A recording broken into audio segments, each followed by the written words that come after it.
people like that on it. But it was an absolute delight to be on the podcast. And David actually was so encouraging. He's the CEO of Meetup, and he just came out with his new book, which is over here. I'm in the process of listening to it, and it's amazing. So if you want to learn and get some great leadership tips and tricks, I highly recommend you buy a copy of the book. And I don't know a whole lot more about you, David, but I want you to come and speak to all of us. So welcome, David, everybody. And thank you for staying and being here at our meetup. It's amazing. Thank you. Okay, the reason why FIESTA has been so successful is one word, and it is Cherie. So thank you so much. You are the reason for all the success. Anyone who's back there, if you can't go on space, feel free to move up a little bit. Feel free to move up over here. Don't worry, I will not spit too much. There you go, even better. Woo! I like it. Okay, I have a trivia question to start off. Here's my trivia question. Of the top 20 cities in these United States, what city is growing at the fastest rate in terms of meetup events of any other city? Call it out. What city do you think it is? Austin. It's actually Dallas. Correct. The answer is Austin. The answer is Austin. So what I want to first start off with is to share a little bit about Meetup's founding story. And for all the founders in the room, one of the most important things is to really help people to understand the passion and the reason behind your existence. And for Meetup, we know the reason behind our existence, and the answer is community. So 20 years ago, 9/11 happened. A little over 20 years ago. And our founder, our amazing founder, Scott Heiferman, was downstairs in his lobby in a New York City apartment building. And right after it happened, he started walking around from one person to another. And he met someone who lived on his floor. Never met him before. They both lived on the same floor for 3 years. Met another person, lived on the floor. They both lived on the same floor for the previous year. They had never, ever talked or met before. Everyone was in a fog. Everyone was there to support each other. And he looked at someone and he said, it shouldn't take a tragedy to help to build community. And he said, I'm going to devote myself to building community for everyone. And he went on a whiteboard, I kid you not. He took this picture with a couple of the other founders, and that is the initial scoping out of what Meetup would look like when it would be founded. And I'll share with you a little bit after that. This was the first, here we go, sorry.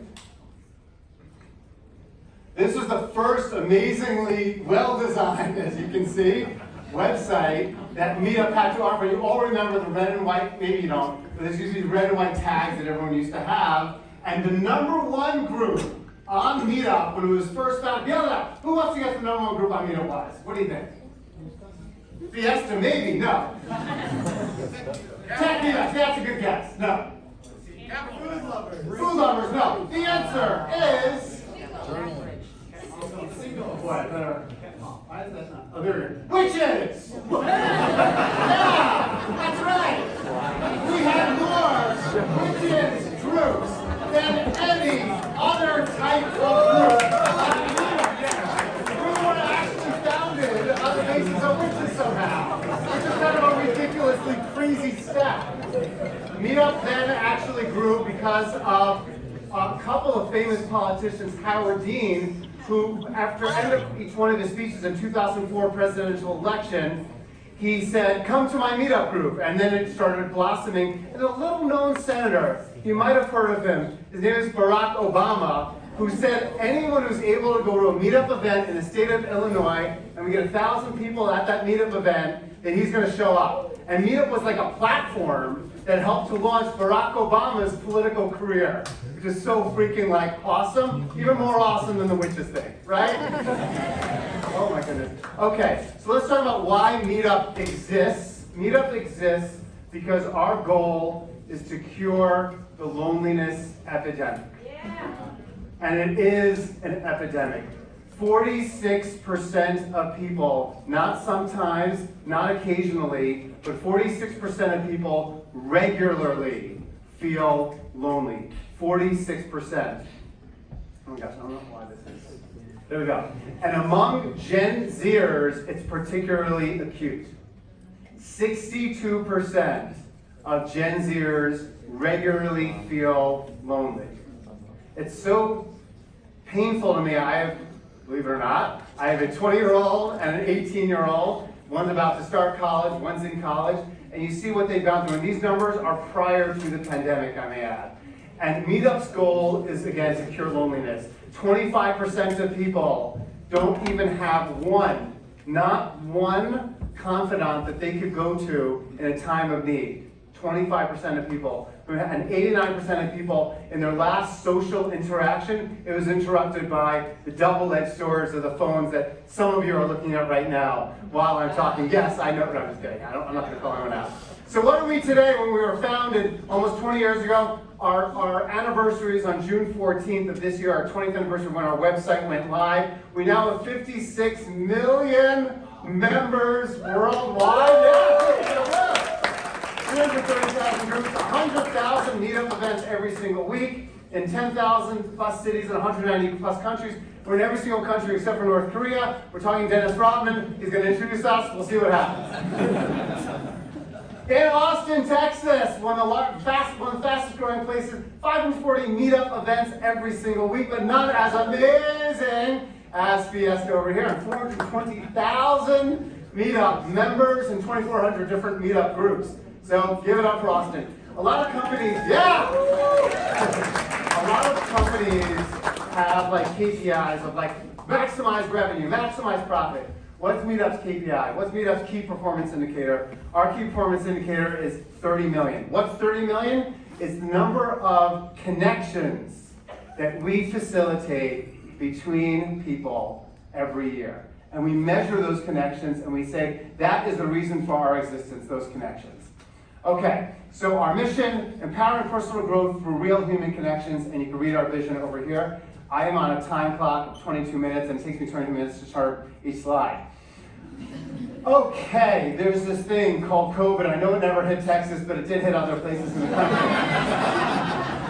And 2 years ago, when COVID hit, we saw 95% of our meetup events in China going down in RSVPs. We saw, then it hit in Italy, and 95% of events in RSVP started going down. And we're like, OMG, as my daughter would say, what the hell are we going to do? This is a serious problem. What is going to happen to Meetup? What's going to happen to Meetup's future? And the answer is, we started seeing a huge decline, but we're, thank God, back and rebounding. This is a time series. You can see the only reason it went down over there is because during December, not many people hold that many meetups. But you can see the slope is up, the slope is positive, more people are coming in Austin, more people are coming up in Texas, and things are really growing back again for in-person connecting, which, oh, by the way, is where all of the magic happens. In-person connecting. I do believe in the energy that people have, the energy that they have in person, which is something special. Okay, we also used to be owned by this little known company that no one's ever heard of called WeWork. Adam Newman hired me. That was a crazy story. You'll hear about it some other time. We are now owned by someone named, our chairman is someone named Kevin Ryan. Kevin Ryan was the founder of Business Insider, of MongoDB, of Zola, of Guild, and was the former CEO of DoubleClick, which in the late 90s, yes, I'm that old, is where I used to work, and he was my CEO back in the late 90s. So now he's the owner and chairman of Meetup. So I'm not here to like whatever sell books or anything like that. I'm here really more to talk about Meetup and talk about decision making. If someone wants, we have 15 or 20 books left, and you get a book and a free Meetup, that's not free, I guess, book and Meetup t-shirt, there you go. And I can sign it if you want to. The reason why I wrote the book is because we all make hundreds of decisions every single day. We're not aware of all the decisions. Some are conscious, some are subconscious. And I remember reading this quote by Teddy Roosevelt. And he said, the best decisions are good decisions, the next best decisions are bad decisions, and the worst decisions are no decisions. And throughout my life, I've seen so many people have inertia. Startup founders that have perfectly the enemy of the good. They can't kind of get themselves to do the MVP, lean startup approach, and to get out there. And I saw so much also pain from a business standpoint, but also from a personal standpoint of people who are like stuck on their couches and can't get themselves to kind of go out and do those things. So I've been obsessed with the concept of decision making my entire life, forever. But then I didn't want to write like a boring, like textbooky kind of thing. I wanted to write something that was storytelling, that had the crazy roller coaster stories that WeWork happened, and WeWork, if anyone has seen the documentary or read any of the books, and by the way, We Crashed is coming out next week on Apple TV, so apparently it's supposed to be very good. I have nothing to do with it, though maybe I'm in it, I have no idea. Hopefully not. But it would be cool to see who's playing it.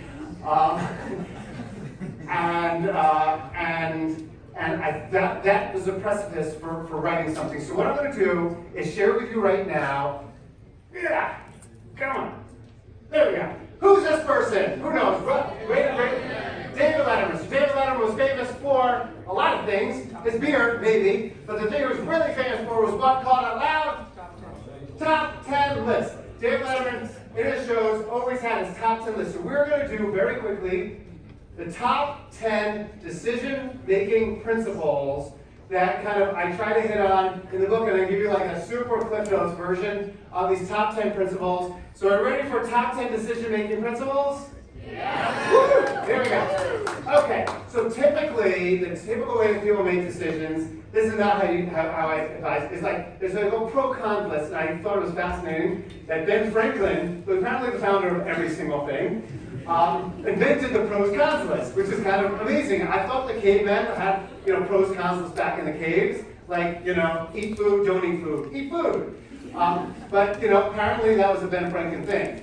And there's also a famous decision-making matrix called the Eisenhower matrix, focusing on urgency and importance, and you should focus on things that are most urgent and important. Okay, those are kind of standard things around that. The problem with both of those bases for decision making is that it assumes that you already know the solutions and you're deciding between A versus B. Well, you know what in life? You don't know the fucking solutions. There's all these solutions that can be like totally different type of solutions out there, and these kind of ideas are fine and dandy, but they don't actually work in real life. You need to figure out what the real way of figuring out solutions are. So I'm going to give you 10 ideas about thinking out stuff.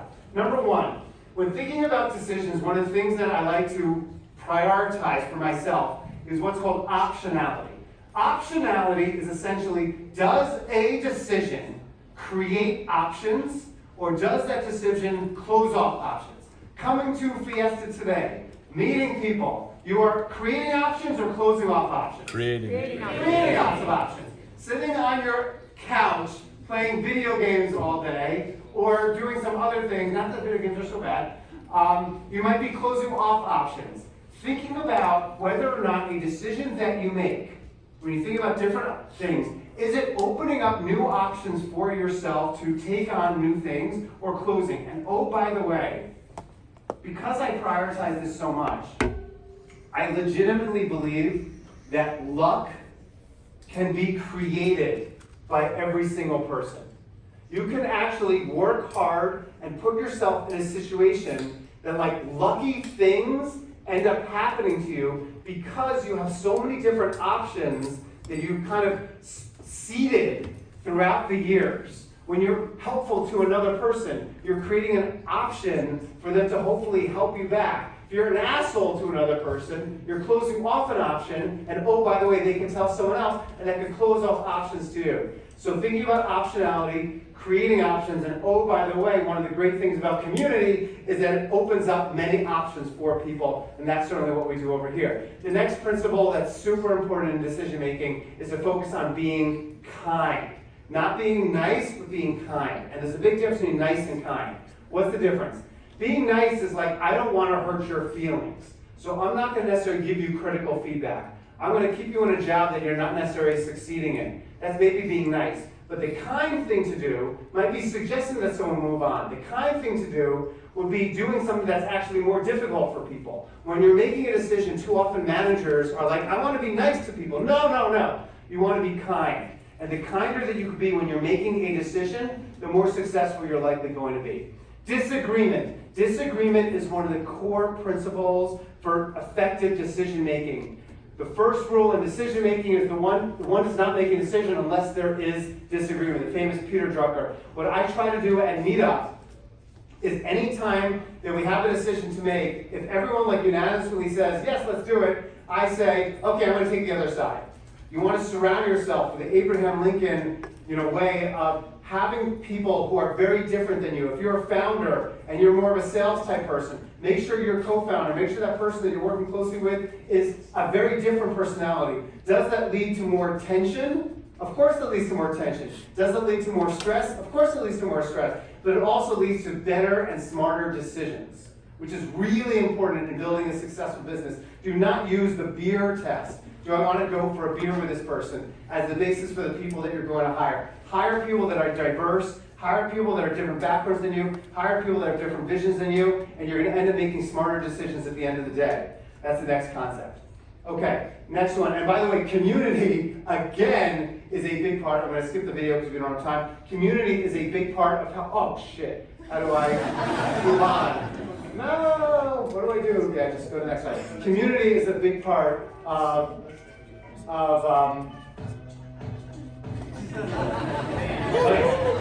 so community is a big part of getting a diversity of different opinions around you. Next one, more often than not, not all the time, but more often than not, people's mistakes in decision making is that they are too risk averse. I'm not saying everyone is too risk averse, but like 90% of people are too risk averse when making a decision. They're so fearful and focused on what the negative consequences are. Again, in life, in business, and personal, find ways to be bolder than you're comfortable being when you're making a decision. But at the same time, don't be so bold that you turn into like a Wigworth boldness, which is like delusional. So you don't want to be delusional, but you also want to find ways of being appropriately bold, taking risks, failing, making mistakes, and that's how you really end up growing the most. A lot of the book is just like mistake after mistake after failure after failure. I was listening to Angela Duckworth. I don't know if you know her or not. You know her personally. Wow. Just kidding. So she wrote Grit, and she was talking about a mentor of hers, and her mentor is Daniel Kahneman, who's a famous, he wrote the book, what's the book called? Thinking Fast and Slow. Thinking Fast and Slow, thank you. A book that everyone's bought but no one's actually read. Because it's like really hard to read. But he's amazing, apparently. So Daniel Kahneman's favorite two words in the English language, though Hebrew is his first thing, so maybe he doesn't know that many words. But his favorite words in the English language are, I am wrong. And he loves saying I'm wrong. Why does he love saying it? Because it means that he maximizes learning. 4 means 4 minutes? Oh boy. Okay, so let's keep going. We're going to do the next 6 in 4 minutes.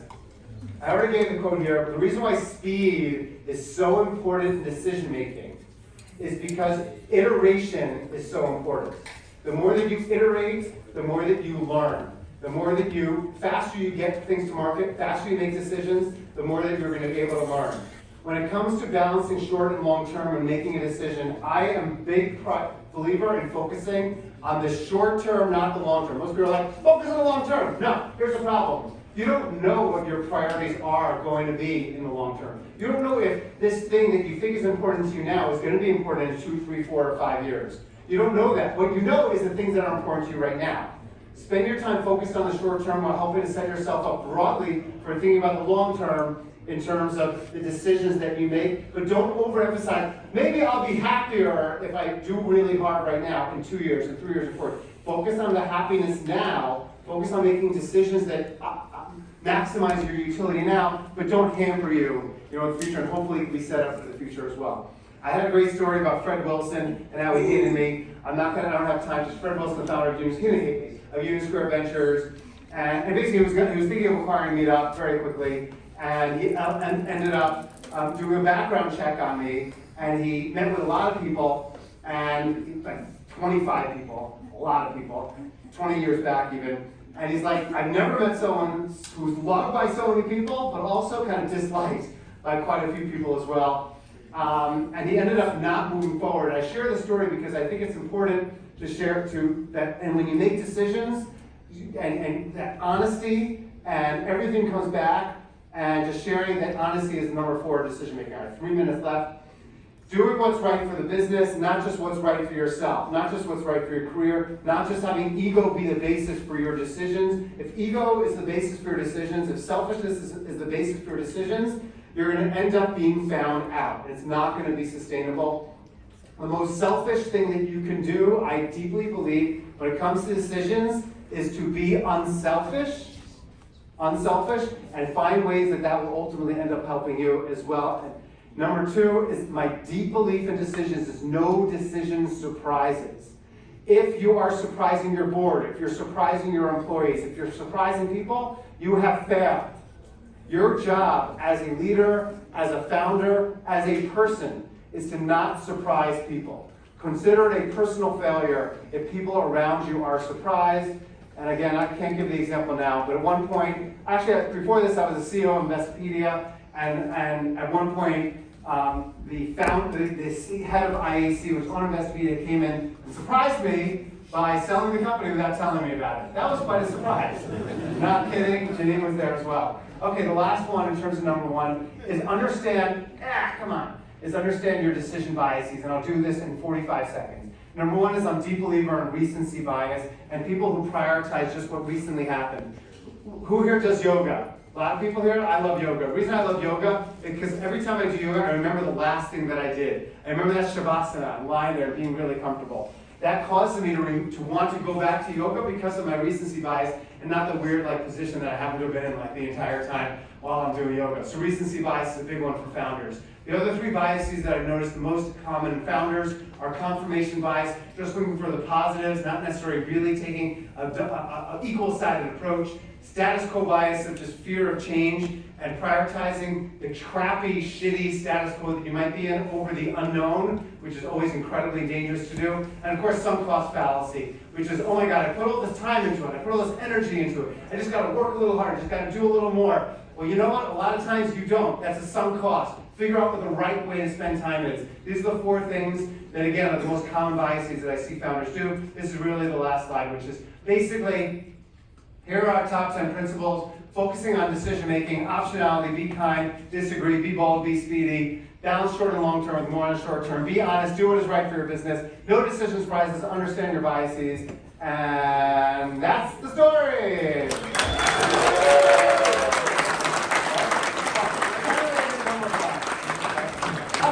So you can share links on Meetup. If you want to email me, david@meetup.com. And again, if you want me to sign something, sign a book, or your back, or whatever it is, your forehead, you want me to sign, I'm happy to do that as well. There's 15, 20 copies or so left. And thank you all. Thank you, Sherry. Thank you, Fiesta. Thank you, Austin. I'm just so happy to be here and be part of it.